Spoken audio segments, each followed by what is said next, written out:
Welcome to Uptown Studios Live. Today you're in for a treat because we're going to be talking about branding and logos, and I have Noel Riggs, who is our senior graphic designer and brand management aficionado, and we're going to walk you through some very particular things, but this is your first time on the show. It is. Welcome. So how long have you been with Uptown? Tell people about your background here. Yeah, I think I'm going on 3 years, almost 3 years. It still feels like it was just yesterday when I started. Okay, and then Noel froze there, or did I freeze? I'm not sure. So Noel started with us, and okay, did I freeze or did you freeze? You froze. You froze. Yeah, you froze. All right. Well, let's get into the PowerPoint because we only have 30 minutes and we have like 50 minutes worth of talking. So we're going to go through quickly. Absolutely. All right. Let me share my screen. I think I can share right now. All right. Let me know we are up. All right, so Tina wasn't wrong. We are definitely going over the design process and what we kind of do at Uptown for the logo process too. So in general, what we do for every client and every project is, kind of discover everything about the client. We research them, we brainstorm, we put pen to paper or mouse to screen, and then we present to them. Now there's a ton of process that goes on after the first presentation, but we're just going to stop there for today. So I want to talk a little bit about the client discovery, and that is, I like to call it design therapy, because you're really picking the brains of the client and creating empathy with them and really understanding what they're about and what they're passionate about and digging in deep. That's one of the most important phases of the logo, is really understanding who they are, who their target audience is, and digging in very deep to figure out what are some of the elements that you're going to use in your branding. So let's go on to the process now. Yeah, absolutely. So we're going to show an example of one of our clients that we recently worked on. We did a few other things with them, but what we're going to be specifically focusing on is the logo process and what we did for them. The Panama Art District is actually what we are going to be looking at in that logo, but the Panama Art Factory was really at the heart of the district. And so one of the challenges for this logo design was making the Art Factory logo cohesive with the district. And because the child logo was actually developed first, that was another challenge in this project. So we kind of just want to walk you through what that looked like. So in the Panama Art Factory is where Panama pottery used to be. And they wanted to turn it into a whole arts district, which is a very cool idea. Very clever, innovative, and we got to be part of it. Yeah, it was definitely right up my alley. I think that's one of the reasons why I chose this project to show. We very rarely as designers get to, do projects that are our style or, something we're really, really passionate about. We get a ton of clients that are awesome and fun to work with, but, the part of being a really good designer is to be able to design for their target audience and not in our style and ourselves. So this one was kind of a little bit of both, and that was fun. It was fun. Yeah. So back to that client discovery. This is what Tina was saying, one of the most important things.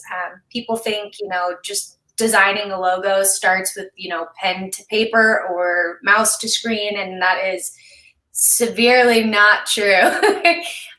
What we have to do first is pick the brain. Our objective and goal, it sounds obvious, like, oh, create a logo. But really the goal and the objective is like, what problem are we trying to solve? target audience, this is who we're designing for, not actually the client sitting in front of us. We like to put them in the shoes of their target audience and look with those eyes when they're reviewing the logos in the end. Competition and differentiation is, things to stay away from and not to replicate, or similarities that make your audience comfortable. The client inspiration and ideas, I think, is very important to make them feel a part of the process and they're creating with you. And they're the ones on the in and out daily with that business. So they know as much as you need to know about it. And it's really important to have them included. Adjective is one of the hardest things I ask the clients in our kickoff meetings is, what adjectives describe the way you want your brand to feel? Some people just right off the bat say a ton of them, and other people are just like, what? I know. Yeah. It's like part of that therapy. It's like, it is. Adjectives, right? It is. How do you define that? There's so much that they work with day to day. So we try and get, an adjective list going, and then we ask them attributes. And this scale in front of us makes it really easy to kind of put where they want their brand on this scale. So they're opposing ideas. We ask them, classic or modern, mature or youthful. Is it in the middle? Is it farther to the right or the left? And this helps us kind of define what adjectives they give us. So if they say, oh, I want it to pop.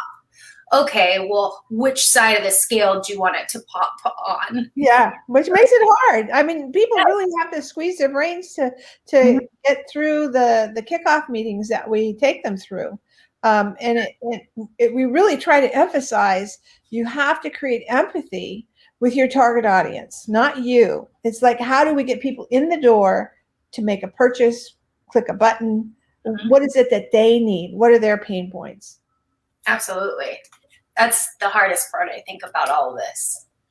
And then the research. Research is very important as well. I think one of my favorite parts of research is mind mapping. It's kind of a dead technique, if you will, but I think it generates more ideas when you're brainstorming and researching than anything. You kind of start with that initial client in the middle, and you set different ideas or nouns or describing words or part of that adjectives list around the edges, and then you let your brain go. When we were in the office, I used to just yell, what's the first word that comes to mind when you hear district, and get everybody's ideas, because there is no wrong answer. And then those items that you go through helps you actually search for certain things that can inspire you within their industry, and what two things are combining to make that logo really powerful, and what overlaps. And so once you're done researching, your industry and learning everything about what they do, and then you kind of move on to this step.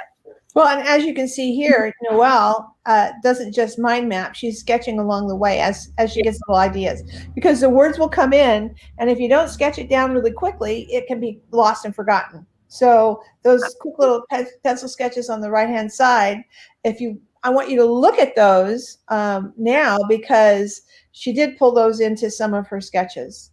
I did. I forgot I even had those on the side, because sometimes it comes to you really quick when you're writing down, for geographic, it was, blocks and grids and map and, all the different things. And I don't know, sometimes it just comes to me, so I try and jot it down, but other times it takes a little bit more.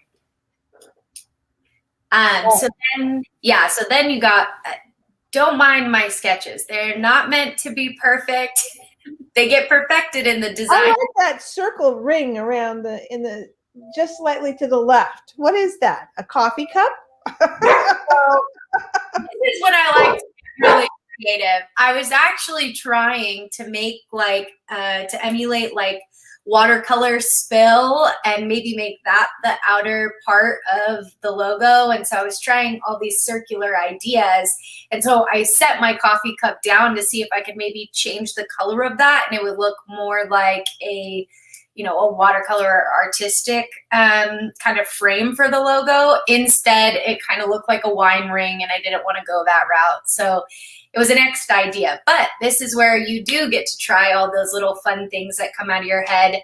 And one of the most important parts of brainstorming is, sketch every idea that you have on your head. I couldn't fit the 50 other pages that I had sketches for on this presentation, but I fit the one page on here where I chose the ideas. But really, you just want to get it all out so that you can see everything and then pick your top 3.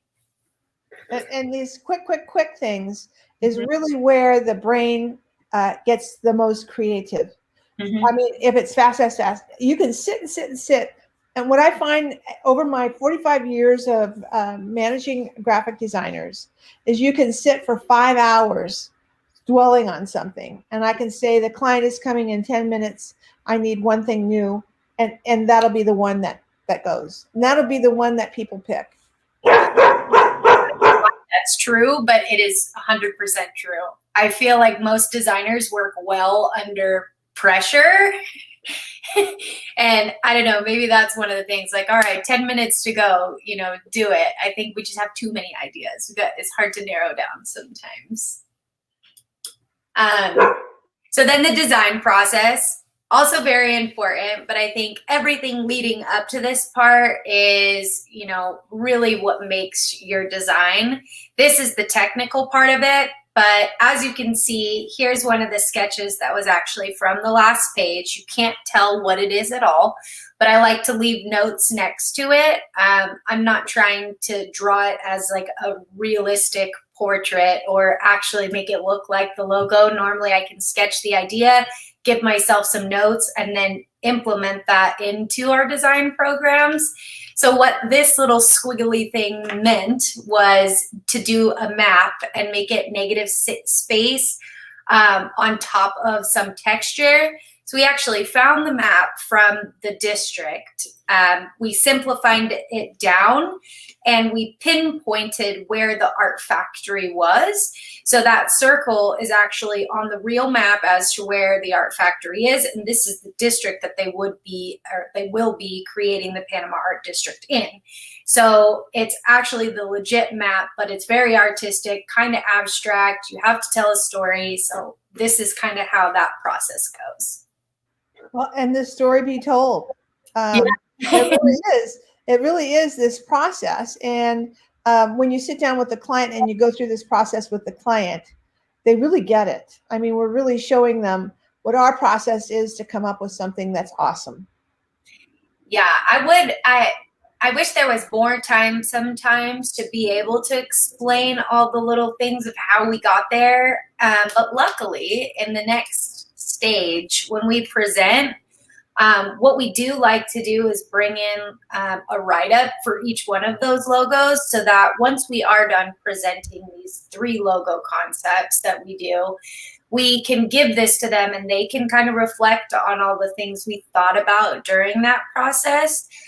It's always great when you're presenting because you get to explain all of that. But then once you leave that presentation room and they have the logos in front of them, you don't want to forget all that work that, you're connecting the dots went through. So right. So we write it up for them. We try and tell the story. Another thing that I like to do right before we get into a presentation, kind of part of my initial spiel, is to remind them what the target audience is that we defined in that very first meeting and say, I want you to step into their shoes and review this as if you are them, not you. Sometimes that's really hard because they are part of the target audience, so that helps. But it helps them remind themselves that it's not, I hate purple, so I'm not going to like this. It's my target audience loves purple, and I'm going to have to be open to this. But one of the hardest things to do. And we also choose only 3 concepts for the most part to show for logos specifically. Because more than 3, it's hard to decipher which one to pinpoint in on. And less than 3, there's not a lot to compare and contrast. So we found that 3 is this magic number that is able to, decide on which one they want to go with. Well, and they can combine things too and we'll get into showing the 3 that we presented. So we can talk more about what got moved from this one into this one because they like this font better than this font. So it's those kinds of changes that we can do when we have 3 to look at. Yeah, and sometimes it happens to where they stick with one and, you know, we can edit on that. But most of the time it's like, I like this from this one, this from this one. And then we kind of make a little baby out of all of them. Yes. Yeah. Yeah. This was literally, this example specifically, moving forward for Panama Art District, was one of the best and easiest processes. We actually showed them everything on the first round, and they picked one right off the bat because they fell in love so quick. It's very few and far between that happens. Normally there's a lot more rounds that go into it, which are allotted in the scope, but they just felt like it really hit home with all of them. They had a hard time deciding between each one. Well, and we have other clients that will go to have 18 designs. I mean, we just did that with California Student Aid Commission, and it was like, but it was a design by committee, and there was much more input. This was a smaller group that was making the decision, and that makes it go much faster. When you're talking to the person that has the passion about the project, the one person, then you can really get there quickly in many cases. Absolutely. No, 100% agree. I think too, whenever there's a board involved, that does make the design process go a little bit further, just because there are so many more people that you have to take into account. And design sometimes can be subjective. It's hard to kind of, you know, really step in the feet of your target audience and say like, okay, yes, I don't like this personally. It's hard for me not to look at it that way, but this is, you know, the best for whatever audience we're to target. But it is hard. It's even hard for us as designers. Oh yeah. Well, and everybody looks at it, and people can see things in your design that were not intended. And once they see it, it doesn't go away. Yep. You know? And once you see that negative thing, it's like, oh man, is that a penis in that logo? I see a penis. And then once you see it, it's like everybody's going to see it, and then you got to throw that one out. That one's no good. There's been many times in my career that there has been mistakes like that have been made. You know, the kerning is too tight on certain letters and it spells something completely different. Yep. That happened. Yeah, it happens all the time. And that's why you want to do these tests, to make sure that nobody sees anything that's going to be spelled wrong or spelled the wrong name, or it's an image that you don't want. Absolutely. It's so true. No penises in our logos. No, none of that. There's always something phallic. Somebody always has to. You know, it is. That's what people see. Absolutely. So you kind of got the first little snippet of this in one of the other slides. So this was concept one that we showed them with the actual map of the district, that circle location, and then the watercolor. This was kind of cool because it could have been a flexible brand with all of the different colors. They could really span this out for each part of the district, separate it possibly with color palette. They could even change textures in the background moving later to, you know, really make this a flexible brand. This was one of their favorites. Well, I'll let it talk about also, when we create a logo that is stacked. We create a horizontal, and we create icons for social media pages. So it's not just one logo anymore. It is, we give, how many versions do we have to give clients now? 9, something like that? Kind of. We do horizontal, we do vertical, we do the symbol by itself, and then we do full color, single color, grayscale, black, and white. So that is a good point, because when we are presenting, we never ever just give one logo. And a lot of the times that's kind of what they just automatically think is going to happen. So we give them the whole system right up front.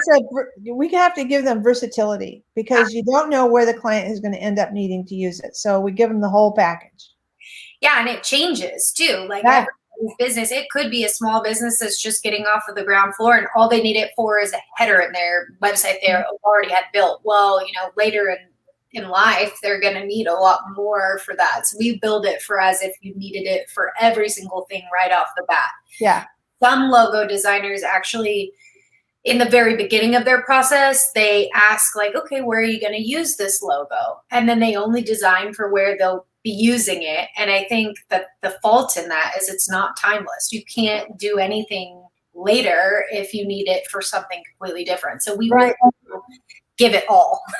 Right, right. Well, and it's having those discussions with clients. It's like your name is really long and the horizontal is going to be incredibly long. We need to have a stacked version with the words. You have to give them a variety because the logo is going to be used in a variety of ways. Absolutely. And even remember this texture later too. And I'll tell you, there, like we were talking about how they pick and pull certain things from different logos. Even though they didn't end up choosing this specific logo, they did love this texture so much that we ended up using it as backgrounds and textures in their social media marketing and their website design, which I thought was pretty cool. Yeah. Okay, let's go to the next one. Yeah, so completely different look and feel than the first one. This one we called Sky is the Limit, The Future is Now, and Geometric.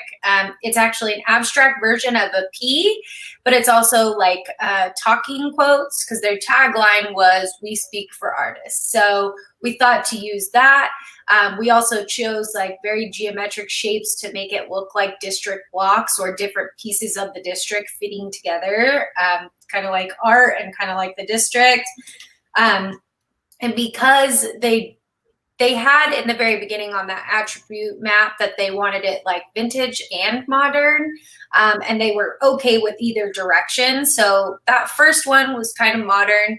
This one's very, very futuristic and modern. And then the next one is on the other side. So we try and give a variety when they do give those words, and we check back in as we go through this process.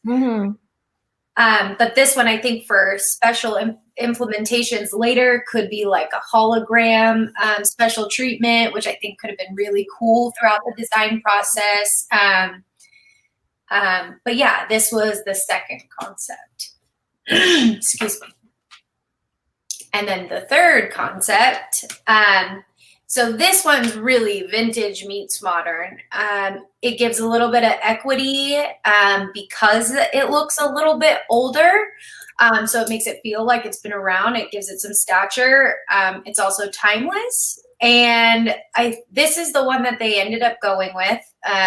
The copper logo, which will be done in special treatments later.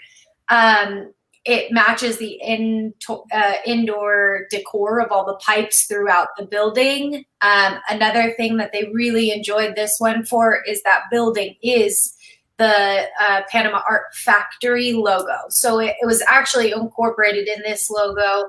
It keeps it part of the system. They really liked the primary color palette up here. It ended up looking fabulous in all of their branding. And the texture on top of this is like a canvas texture. It could look like a stamp, which both ways go for artistic kind of embellishments. And so this is what they ended up using. But in that first logo that we talked about, that texture, it did end up becoming a background texture that looked amazing with this logo. So it's funny how certain things can combine without combining it in the logo itself. Yeah, yeah. Well, and this is a really nice compact logo. It's not like you need to do too much separation. And the building, you know, the building is an icon. It's been there for over 100 years. The Panama Pottery building with the big walk-in kiln is like, it's amazing. If you've never been there, you have to go there because it's just an amazing space. Have you been out there, Noel? You didn't get to go. You have to go. I didn't go. Well, it's amazing, and the people that have purchased the building and are creating the district are amazing too. They're really visionaries. I just love the idea of it all, and the logo is just right on. This is just right on for them. Yeah, I think they enjoyed it so much that they picked it as is, and we created it and moved on. Like they felt like it really just hit them and it worked, and that's like, you know, every designer's dream to just do it right the first time.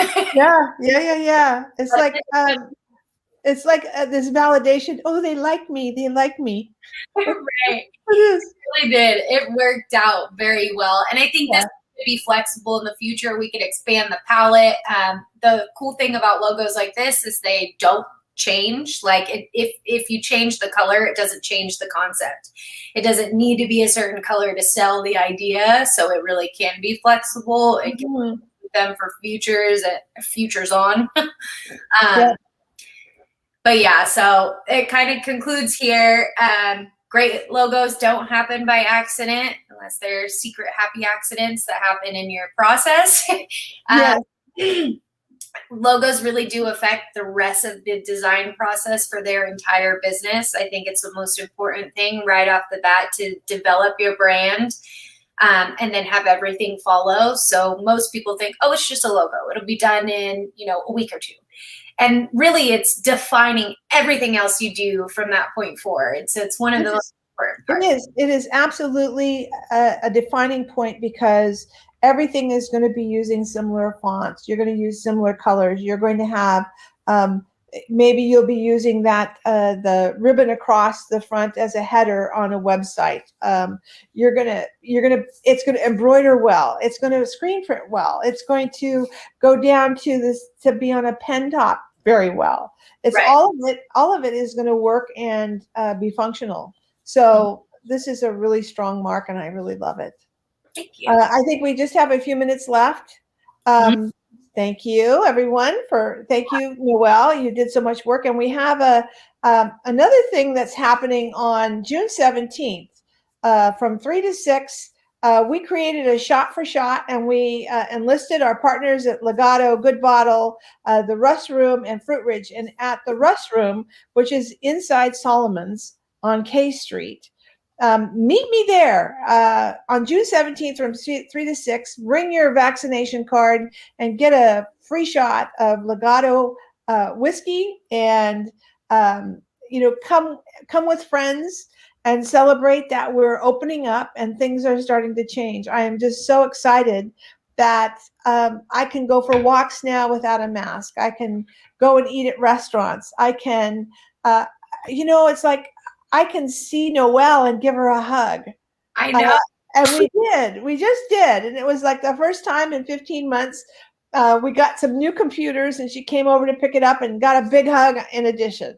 And it's just a wonderful thing. So we created this event called Shot for Shot. You get your shot and you get a shot. So June 17th from 3 to 6 at the Rust Room inside Solomon's Deli on 730 K Street. So please join us and support the sponsors on this. Everyone is doing this for the good of community. Nobody's making any money off of this. This is an awareness campaign. This is what we do. Get your vaccination. Come on, people, you can do it. So anything else? So I think you dropped out. You're going to be stepping in as art director for 3 to 4 months. Our creative director is going to be having a baby. And so in the next 3 or 4 months, if you're needing a logo or some branding work or design work, you will be working closely with Noelle on all projects. And she's awesome. She just knows her stuff. She knows her stuff really well. And she's a truly an asset to Uptown Studios, and we love having you here. Thank you. Love being here. Oh, that's good. Even though we're working remotely, and she's got a 2-year-old, so she's not going to be cut. We have, almost everybody wants to continue to work remotely. I know. The benefit for you, it's like you've had a 6-month-old, right? He was 6 months old when we went onto COVID. Is that about right? Yeah. Oh my goodness. Yeah. I didn't even realize that's how young he was. So how has it been having an infant that's growing up, working from home? It's great because I didn't have to miss out on all of that. Like, I can go say hi, and I can kind of be more apart than I would be if I was at work. I mean, I'm still at work for 8 hours straight, but at least I'm here. The hard part is the whole time that he has been alive and like cognizant of walking and running and jumping and playing, he's been stuck inside. And I think a lot of parents are having those same issues trying to get your kid like acclimated to what they should have been able to do this whole time. Yeah. So going to parks and playing with kids, and I mean, Right. he's going to be experiencing a whole new world. Yeah. So everyone, Noel, thank you for pulling this presentation together. It's awesome. I hope that everybody enjoyed this. Noel is part of the awesome team at Uptown Studios. Come to us for anything that you need, designed, marketed, video, whatever you need. We're here and we're happy to work with you. And we will see you next Tuesday. Thanks so much, everyone. Bye-bye. Bye.